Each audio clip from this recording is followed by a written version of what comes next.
I grew up in Buffalo, New York. We lived in the city. I was the youngest of 5 children. Starting high school and college, I was in school with all women. It meant that we were the leaders of the school, so we captained the teams and we were, head of the student council and all that kind of thing, which I thought was always pretty cool.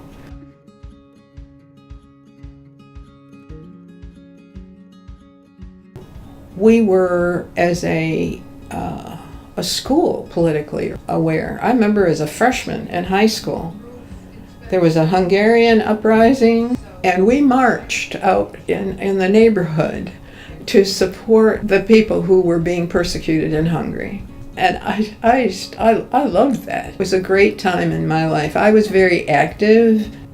I held offices and volunteered in the city.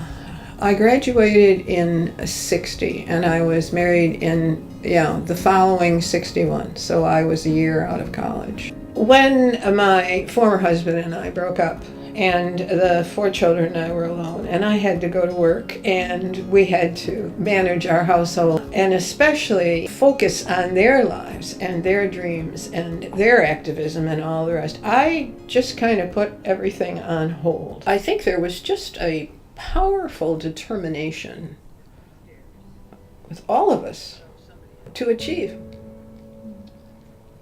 And it worked. I had always been active outside of the home, and I was frequently in leadership roles in school and then again as a volunteer. So I had an attitude that this was what I was going to do next. I had to succeed. The fact that I was a single mother, there was always a sense on the part of the executive team that I wasn't going to go anywhere. So, they didn't have to pay me the big bucks because I wasn't going to be changing jobs. I was hanging in there. But, as time went on and I moved up and I was an executive, I challenged that. I challenged my boss when I saw the discrepancies, even in my own pay. He and I put a proposal together, and he went forward with it to the executive committee. For about 4 years, I volunteered at Hope Clinic in Ypsilanti,